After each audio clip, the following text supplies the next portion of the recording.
Commissioner for that area in Mount Airy. And in these moments, this is from Commissioner Eric Boucher, and it is in moments as this we need the reassurance and commitment of our public officials.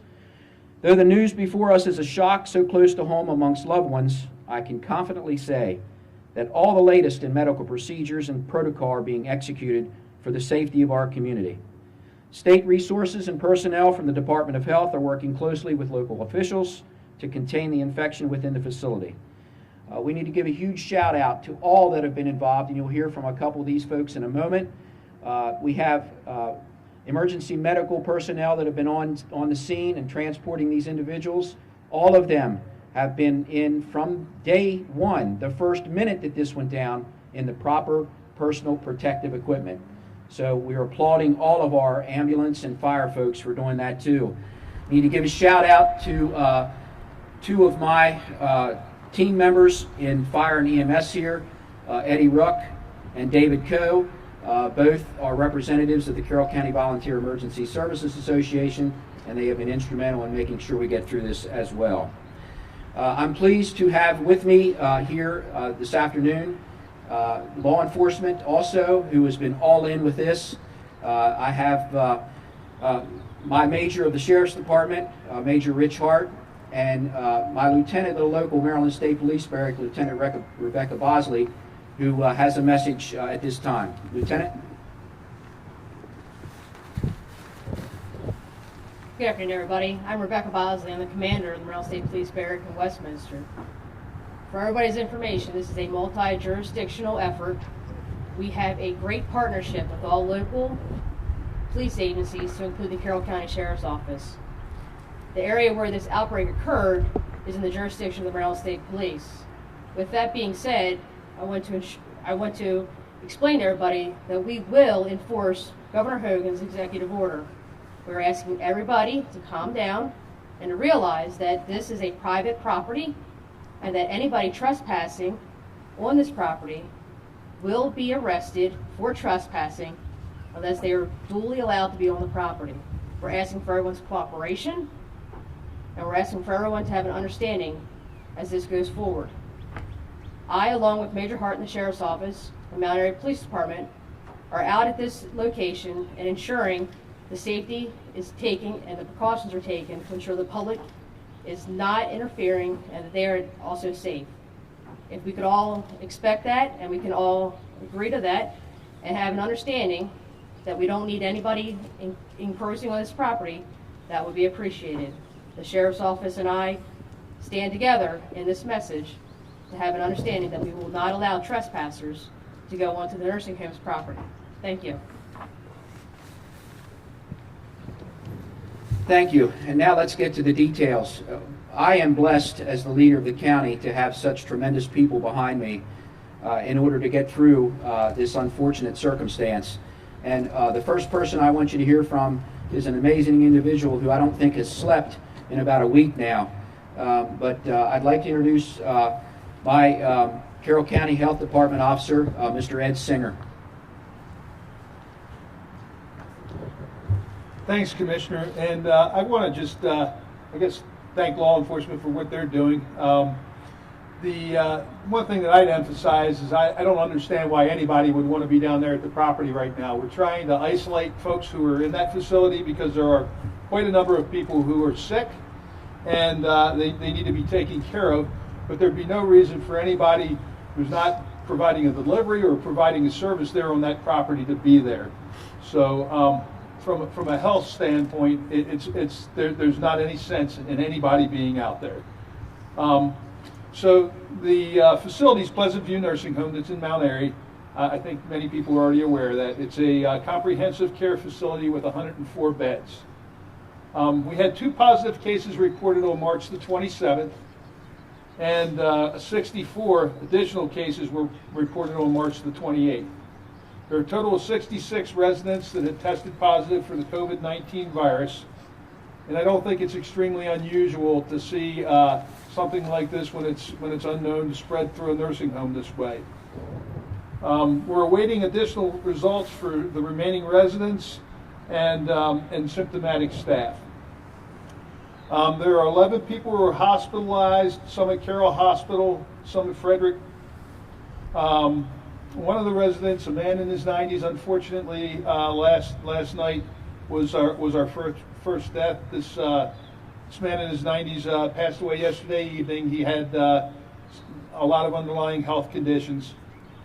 The facility is complying with the federal and state guidance regarding infection control, including isolation of residents presenting any symptoms of COVID-19, and they're screening staff when they come in, and taking the other protective measures that are required. Some asymptomatic residents have tested positive, so all staff are wearing full PPE at our direction. We're ensuring through the Strategic National Stockpile and through our emergency management channels that we're able to provide adequate PPE. We're also working very closely with the facility. One of the things that's important is PPE is in short supply everywhere, that we conserve this PPE and make sure that there's enough to go around for people who really need it. But we are ensuring that they have adequate PPE to deal with the patients there that they have to care for. We provided additional gowns, face shields, gloves, and masks for people within the facility. We're also trying to assist the facility because they're struggling because some of their staff haven't been able to report. They're struggling to be able to do their administration and to be able to staff and take care of their patients. So we're assisting them in trying to work through some of their administrative issues and being able to adequately care for their patients. We appreciate the support of all of our community partners who provide compassionate care for the residents of Carroll County and this facility. Carroll Hospital has really stepped up to the plate. They've done a lot throughout this whole pandemic as we've gotten started. They've stood up testing. Anything that I've needed, I know that I can reach out to the president and vice president of our hospital, who have these roles in LifeBridge as executive vice presidents in the LifeBridge system as well, and that they'll be there for us and they'll provide whatever assistance they can. And I know they're under a lot of stress at this point in time, and we're all trying to prepare for what might be ahead of us as far as potential for a surge. So I can't thank them enough for their support. The Carroll County Board of Commissioners and our emergency management here in Carroll County have been very instrumental in assisting the health department in meeting the needs of our community. And our EMS system that the commissioner already mentioned, and Dave Coe's just, I think he's a godsend, and he's been extremely helpful to us in anything that we've needed. They've been doing the things that they need to do to protect themselves, because the last thing we need, and we've heard about it from happening in other places in this country, is for our EMS to potentially become sick and then to weaken that system. But by wearing proper PPE, they know they can be properly protected, and they're doing a great job with that. And they're providing whatever other support we've needed whenever we've asked. So we've been doing a lot of coordination. State police and other law enforcement that I mentioned, they're working with us very well as well. We're working with our local and state partners to ensure that the patients are receiving the appropriate care in this facility and that they're being taken care of.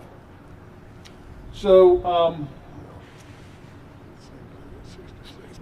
one of the things I wanted to mention is the facility is not moving patients in or out of the facility except when there's an emergent need for a higher level of medical care to transport. So there are no patients going in or out of this facility at this point in time. I also wanted to talk about, because I've heard some concerns from people in the community, and I just kind of wanted to put this out there, that this is an outbreak within a facility, and we're doing what we can to contain the outbreak within the facility.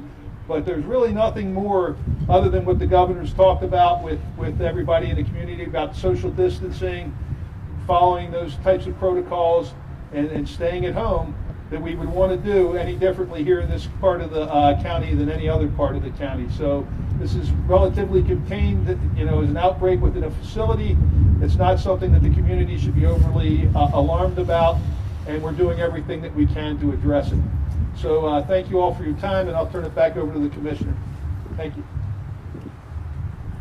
And I will take some questions after this is over, but another tremendous partner in this whole effort, as Mr. Singer has pointed out, is our local hospital, Carroll Hospital Center, who's part of the LifeBridge system, has been just, without a better word, amazing in this whole thing.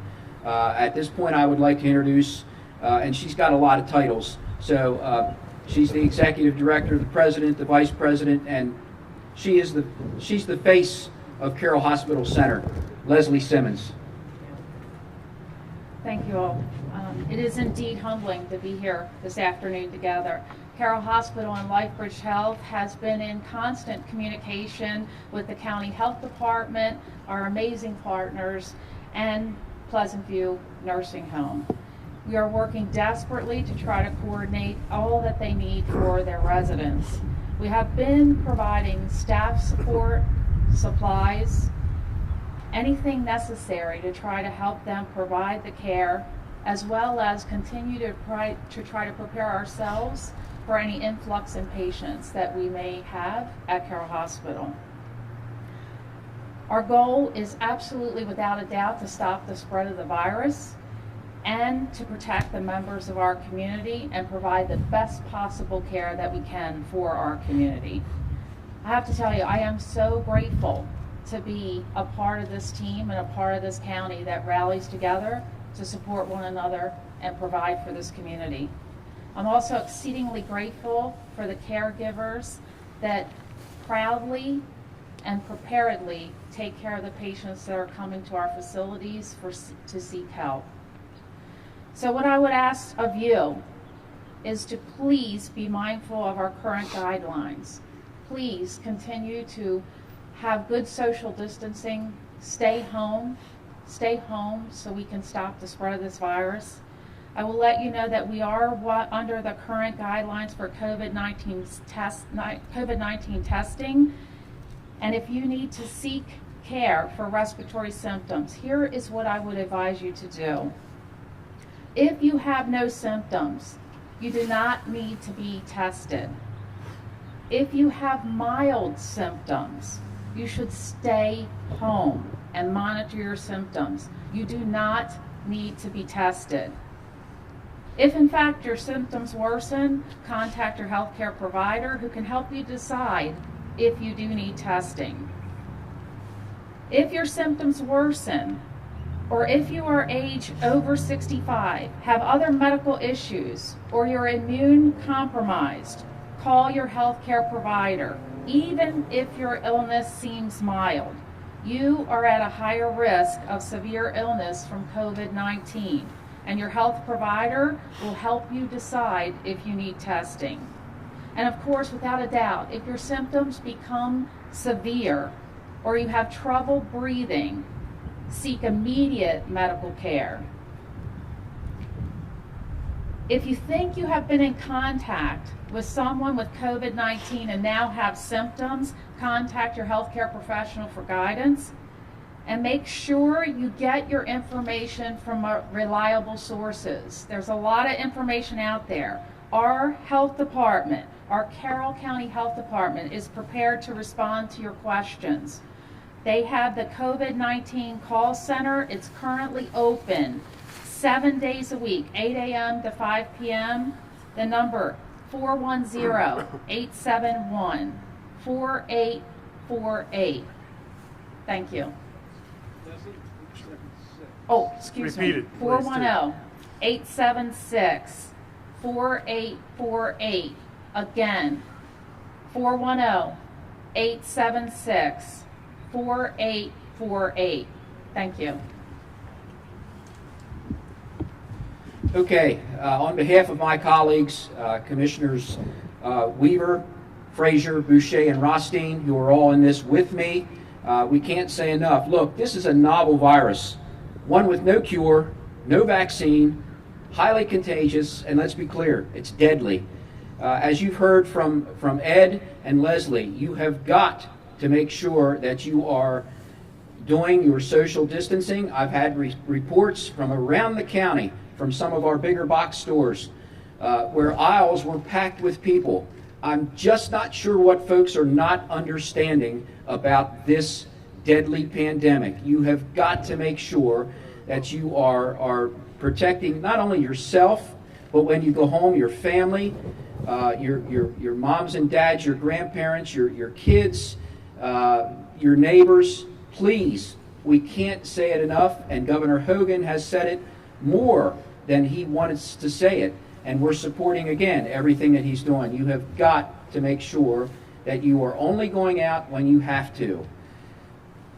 With that note, I'd like to thank everyone that is affected by this, and we are all in this together. And if there are any questions, we'll take them right now. Yes, ma'am.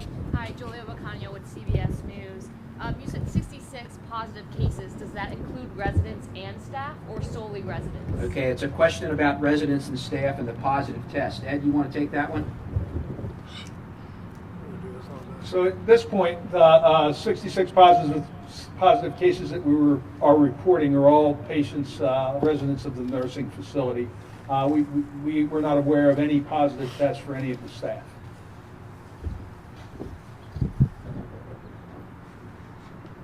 Anyone else? Over here. Yes, ma'am.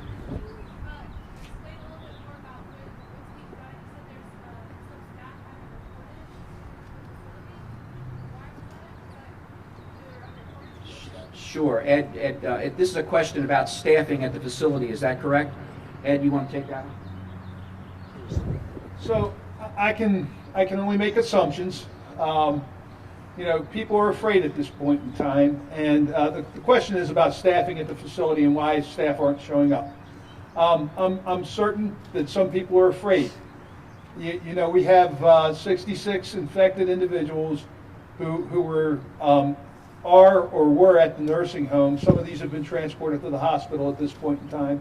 And this is extremely serious because of the vulnerable nature. If somebody's in a nursing home, they're there for underlying medical conditions. So we have 66 people with underlying medical conditions who are infected with this virus. So some people may have some type of mild symptoms or whatnot that are not reporting to work for reasons that are truly legitimately medical, but there are probably also folks who are afraid and may not be reporting to work because they're calling in and saying that they're self-reporting that they're sick because they're afraid to be in the facility.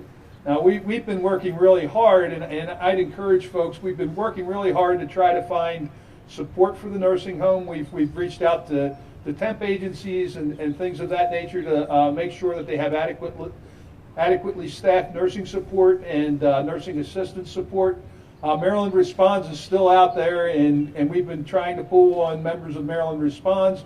We've reached up at the state level to try to get volunteers, and we're doing everything we can to support the staffing that's there at this private nursing facility through any means that's available. So, personally, I think that there's probably a lot of this is fear.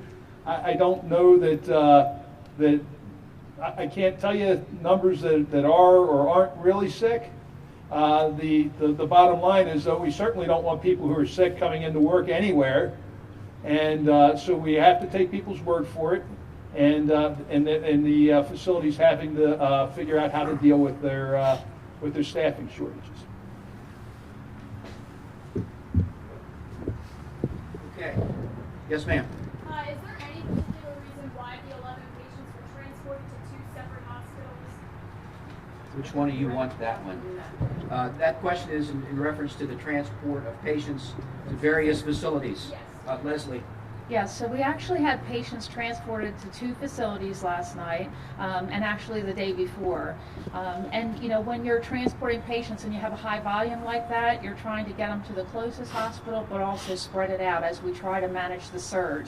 So in fact, 11 patients are at Carroll Hospital, and 6 patients went to Frederick.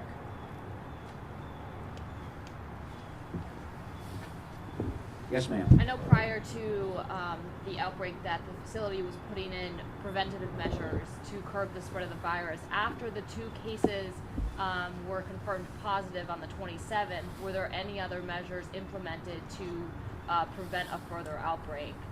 So preventative measures after that first outbreak. Ed, that's a question for you.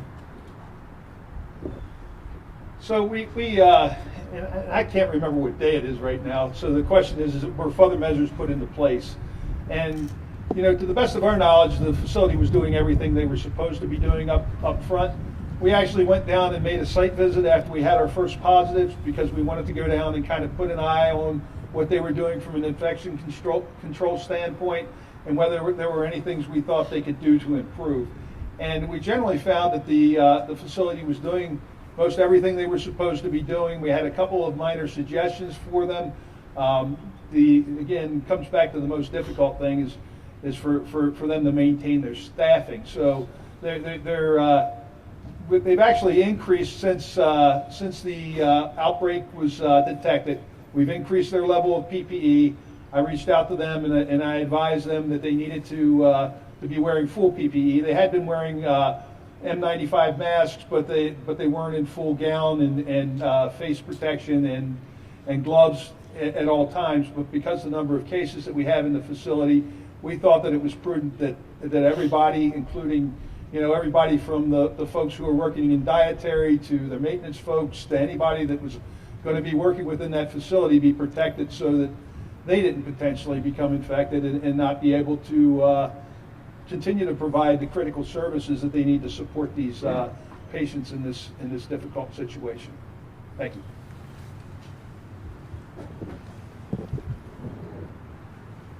Okay, one more.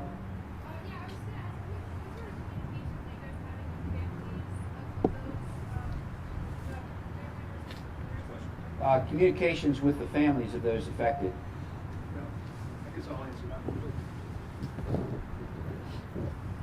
So the question was about the communication with the families who are affected, and really this is a private nursing facility. The patients are clients of the private nursing facility. So when it comes to dealing with their loved ones and the family members that are in the facility, the staff at the nursing home are having to deal with those questions.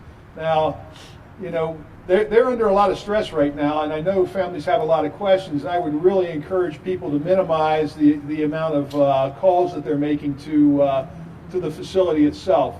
If you have general questions about COVID-19, I would again encourage you the same thing that Leslie Simmons encouraged you to do. Go ahead and call the health department's hotline. That's why we've got it staffed. We can try to answer those general questions. It's 410-876-4848. But specific questions related to a loved one that's in the nursing home, we're not going to be able to answer that because we're not directly caring for the patients. Those have to be answered by the staff at the nursing home. But I do ask everyone to please keep in mind that this is extremely stressful for the staff that are on site trying to provide care with this number of sick individuals. It's a lot more work for them. And any calls that people make, if they're unnecessary, take away from time that they can actually care for the loved ones who are actually there in the facility. So I would say that you do need to ask the nursing home specifically, but encourage you to try to limit that as much as you can. And the health department has regular contact with the nursing home about a number of things. And I've specifically said there's one point of contact for the health department. Everybody gives that person their questions, and then we call, and it limits the amount of time that they have to spend in answering things. So if we could try to help them out by keeping that in mind, that would be great. Thank you. Okay, these folks will be around after. If there is anyone that has specific questions, as long as you keep your distancing thing in mind, please. We'll provide that ability for you to be able to talk to them. Look, this has been something that's really been taxing our resources here in Carroll. We never thought that we would be in a position like this with an incident of this magnitude. But trust me when I say we're all in this, and all of us, as you can see by the partners that I have here today, are doing every possible thing that they can to ensure that it stays on that facility, number one, and that everyone in this county remains protected in the most way that they can. But we can't do that without the public's help. Again, I can't say it enough. Please practice social distancing, and we implore everyone to please go by the guidelines that have been set forth by not only the individual counties around the state, but Governor Hogan as well. We won't get through this unless we do that, And I think it's very important to know that until everyone starts to pay attention and do what they're told, we're not going to get through this. We've got to do it as quickly as we can, and that means paying attention to what has been said. So again, I want to thank all of those that came out today. This is, again, an unfortunate situation that we are in here in Carroll, but I'm very proud of the fact that we are working very, very hard to mitigate the situation here. Again, thank you. I want to implore everyone, please stay safe. This is unlike anything we've ever seen before, and we've got to all work on this together. Okay? A couple folks will be here if you need afterwards. And again, thank you very much for your participation today.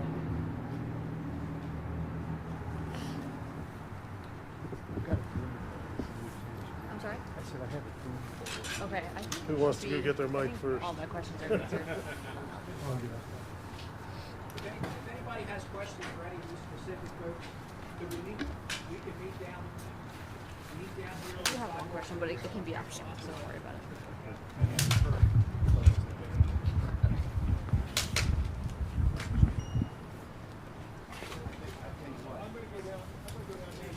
Thanks, everybody.